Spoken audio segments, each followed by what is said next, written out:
Welcome back, everybody, to Tales of Eternia.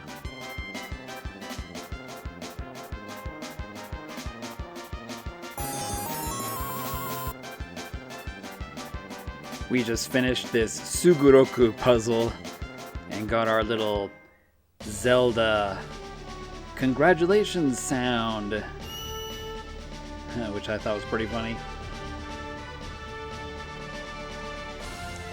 So in our last episode we were doing this Suguroku board, and in this one I decided I'd start at the end here.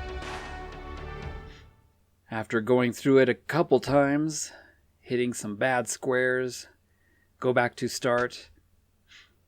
And amazingly, we have a secret bay here for the Van Eltia. And we are going to get an upgrade to our boat. The coolest upgrade scene ever. In any game, anywhere. This is just the most epic scene ever. Period. Here we go. Show us the money.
I just love it. I mean, you've got those like robot dolls with the trumpets, and then the Ifrit flag comes down even.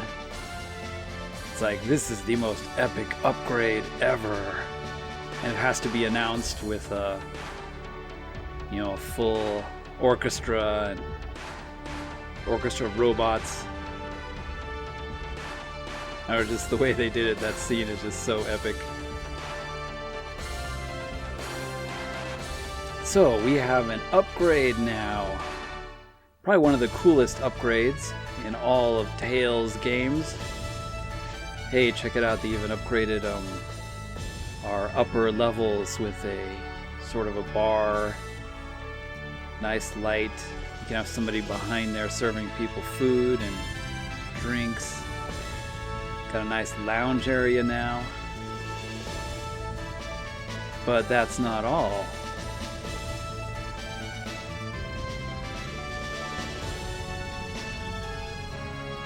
The main upgrade, the one that we've all been waiting for, is down here. Chat seems to be totally oogling over it. I just think it's so cool. You've got all four submarine ships there with their little control unit open. If you talk to this statue, it sort of explains, how to use it, how to control. Little tutorial. Yeah, now basically we can explore the ocean depths of both worlds, Celestia and Infidia. And to me, that's just like one of the coolest things about this game. There's no other Tales game that has like submarine underwater exploration. And it gives each map, another depth. You've got the land, and then we have different areas that we can go underwater.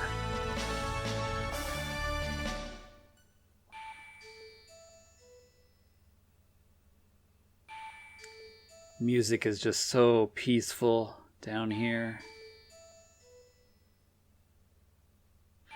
But yeah, I just think it's such a cool concept that you get these 4 submarines for all your main characters to be going in. And the other 3 sort of follow Rid around or however you're controlling. And we need to visit these secret underwater hideouts. I mean, look at the detail, the way it was made. No enemies here, but they put the crystals on the wall, and you know, the way the coral is, and you got those little sea anemones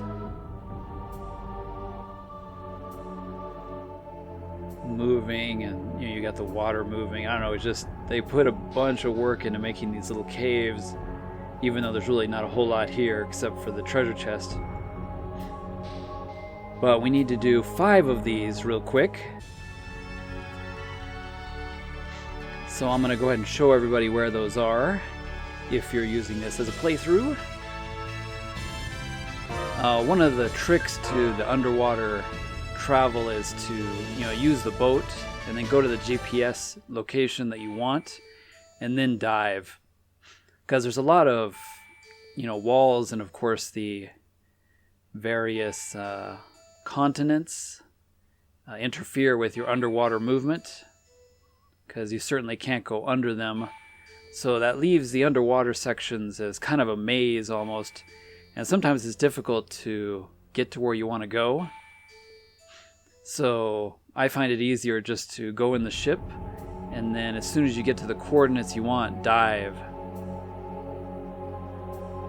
So here's hideout number 1. And when we come here, we'll find this sword stuck in the stone. And this is part of a side quest later that I will do. But for now, we can't take the sword from the stone because Rid is too weak. So pathetic, man. Come on, use those muscles. Oh, I forgot, you don't have any. I bet you Farah could pull that thing out. But anyway, this sword is just part of a little mini quest that we don't really have access to until a little bit later. But for now, we are here for the treasure chest.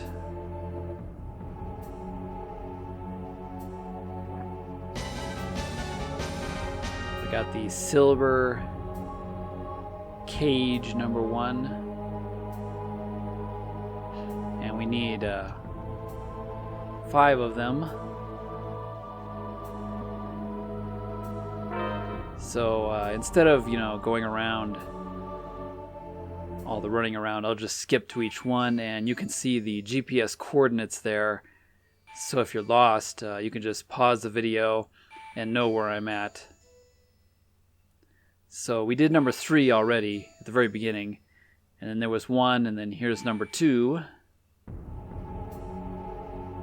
Number 3 was like right there near Ifreed's Suguroku game.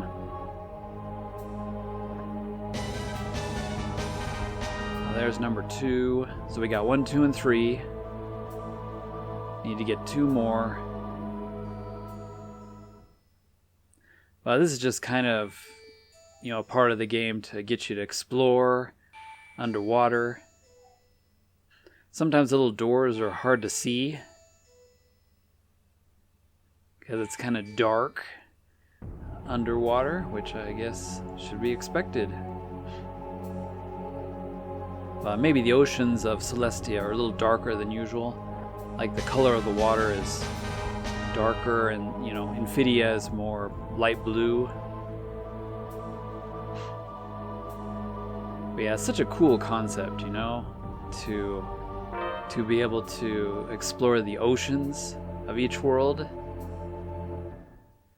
Kind of like gives the game just a new venue of exploration.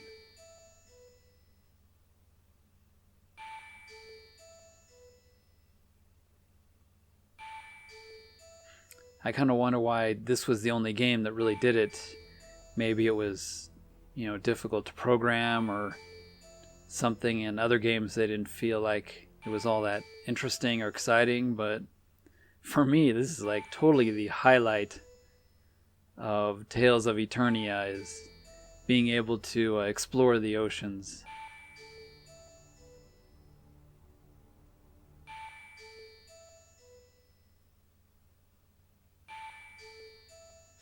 There we go. Knew it was nearby. Here's number 5.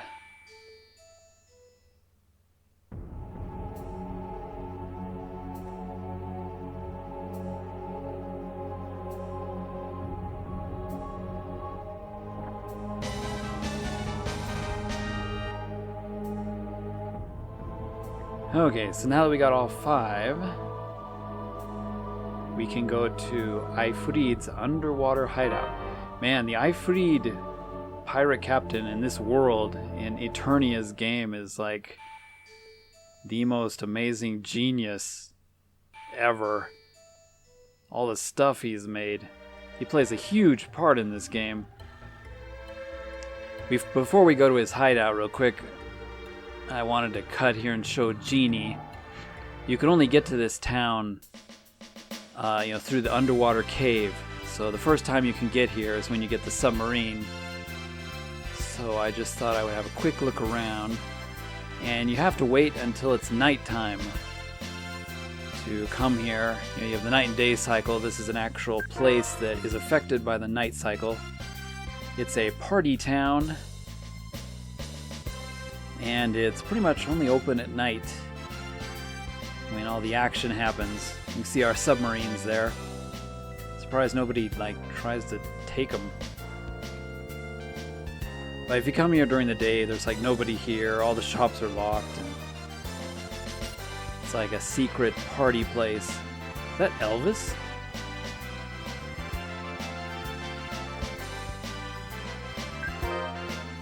So you can play Wisu there and earn money, or Genie. They call it Genie, a name of the town. So it's like chips. The typical bonus gambling area that seems to be in all Tales games. Although in this one there's a Wonder Chef inside the pachinko machine. He is the Pachinko Wonder Chef.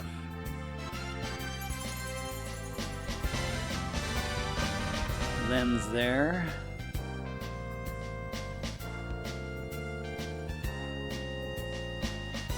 And the usual lady willing to do an exchange. Exchange gold for Genie, which is usually not a very good rate. 95 gold for 1 Genie.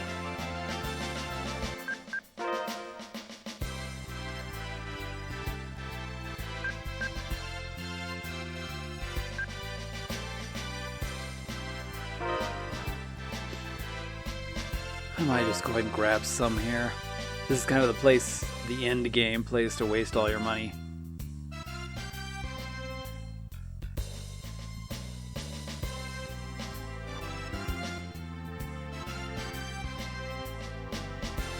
Let's go ahead and look around town real quick.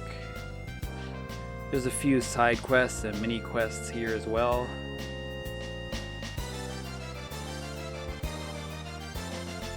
But I'm just going to go ahead and have a look at all the shops. Here is the auction hall, where you can bid and auction on special items. Of course, it costs Genie instead of gold, so the items are actually way more expensive than you might think. Is there like a Wonder Chef in here? I think there is somewhere. I don't know where though. Oh well. Pretty sure there's a Wonder Chef in there, but I don't quite remember where he is. Hey, we have a library, an actual normal building, and a little froggy. How cute. Never mind. It's an ugly Wonder Chef.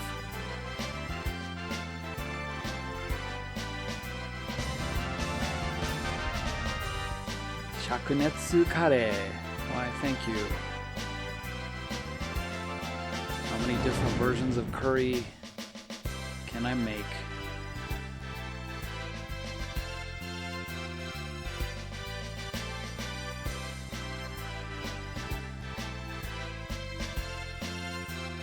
And then over in this building, there's a fun mini game. Dance Revolution mini game.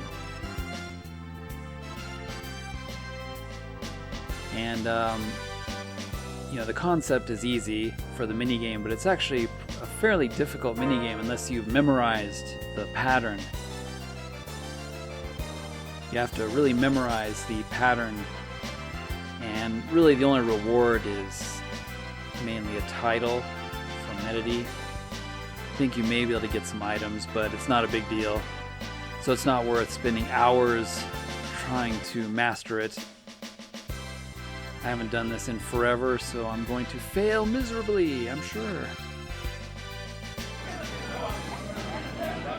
But I'll do my best. Basically, you just have to stay in the spotlight.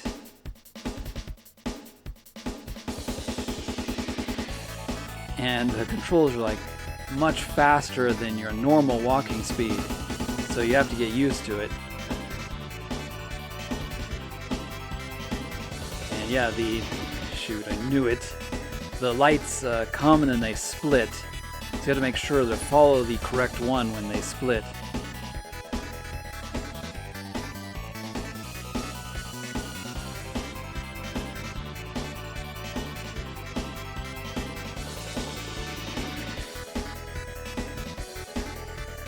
Yep, too many misses.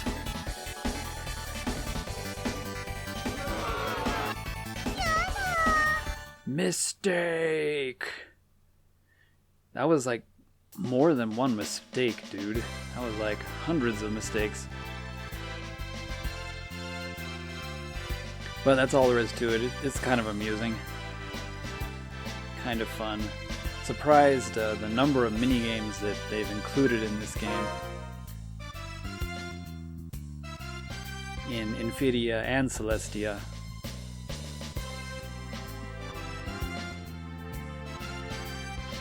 Alrighty, but that's pretty much all there is to Genie, I think. One more shop here to have a look at.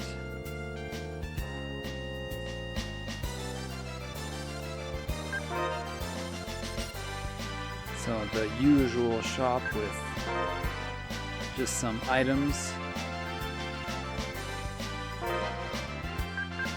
Yeah, just the basic gummies. Nothing I really need.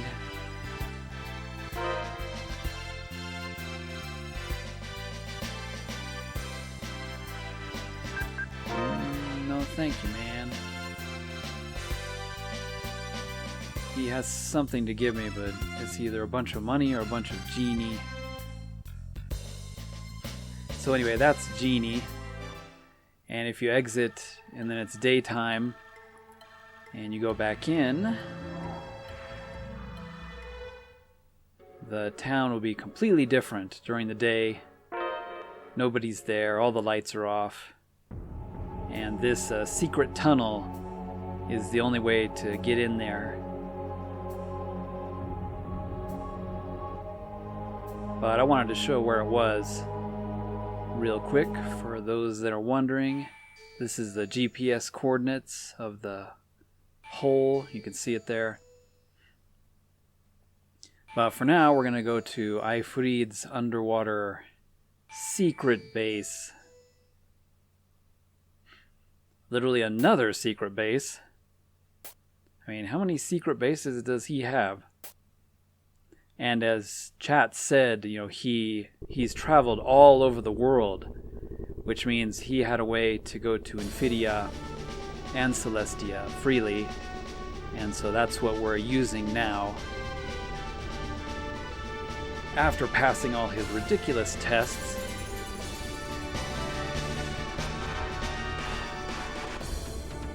so we activated this building. We're gonna go out And go back up to the surface.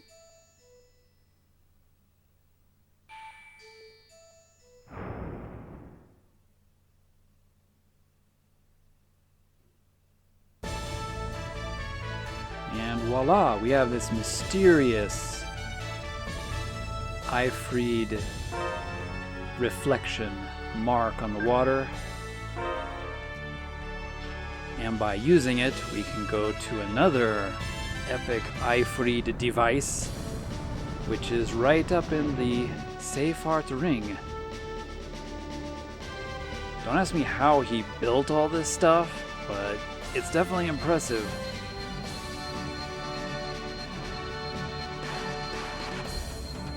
So this is our route from now on. Back to Infidia and then back to Celestia as many times as we want. But yeah, when I first played this game, I thought this is just like the coolest concept. You know, they bring you up here, and now we're in the center, you know, of the two worlds, the barrier, and there's this rotation room, you know, because you need to be rotated, since the other planet is, you know, the completely opposite pole. And then we can be lowered down to Infidia. You know, if you didn't rotate it, you'd be lowered down upside down. So it's just such a cool concept. It's like they thought of everything when they made this game. And I don't know, it was just really, really neat. So I don't know why this game gets such a, you know, bad rap or low on like a top 10. It's just one of the most uniquely designed Tales games I've ever played. And voila, we are back in Infidia. It's been a while. But we're back to the blue oceans.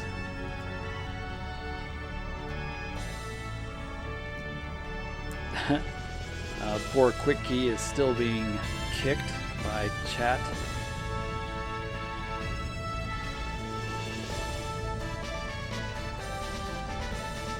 So they're talking about the sky color and the ocean color. It's all different. It's like, so they're back. So now that we're here, we're going to use the Safe Art key again. Remember last time we used it, it pointed straight up. So now it shouldn't point straight up.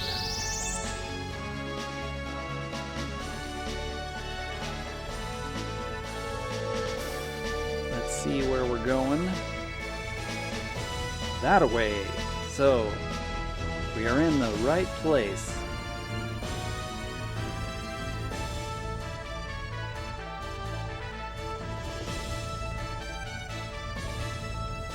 Ikeru, ikeru. Farah, always so positive. So while we're here, I'm gonna go to a few of the underwater sections. This is number 1, hideout number 1. Each of the, you know, we're in Infidia now, so the oceans are completely different here, you know, because the land masses are different, and there's also some hideouts here, Ifreed's hideouts, and they've got a bunch of treasures in them, so it's good to grab them all. So that was number 1. Now I'll go ahead and show them all. But yeah, it's just cool. You can explore the, you know, underwater depths of Celestia, and then when you get to Infidia, you can explore here, and it's completely different. And there's some cool Easter eggs here in the ocean floor that I'll definitely be showing off.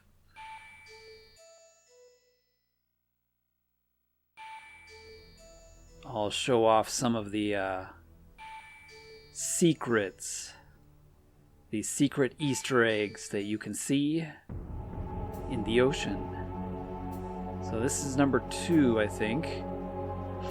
And yeah, another thing, when you come here, there's one of Ifreed's monuments, a little statue dedicated to Ifreed, and whenever you find these, chat learns another skill. So there's 5 of them total, and chat starts, or no, 4 I guess. Chat starts with 2 skills, and she can learn 4 more for a total of 6, which is, yeah, kind of sad.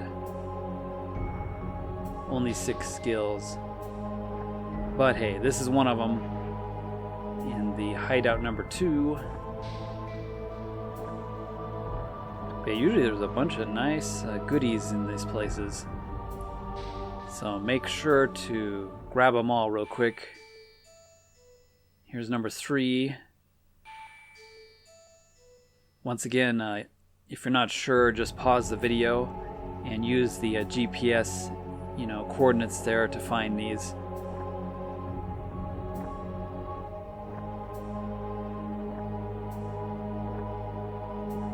Wow, there's a bunch of money there. Maybe I'll go turn it into a genie and do some gambling. Alright, here's number 4.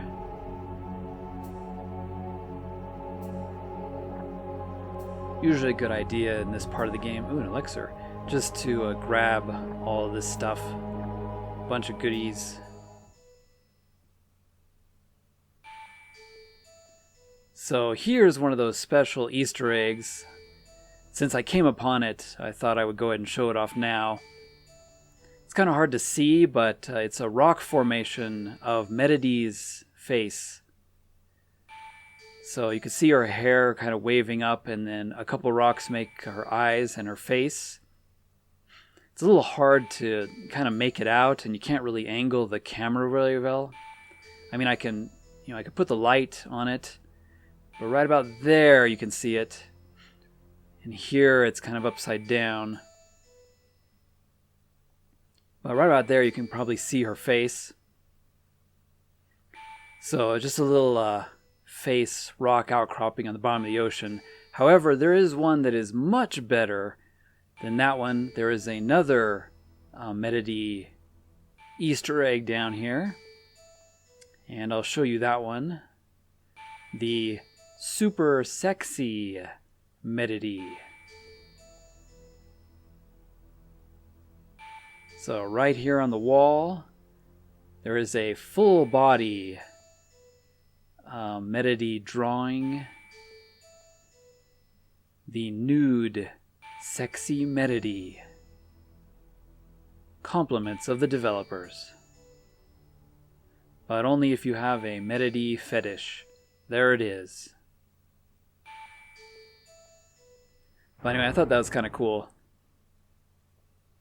Kind of a neat little Easter egg you can just come upon on the ocean floor.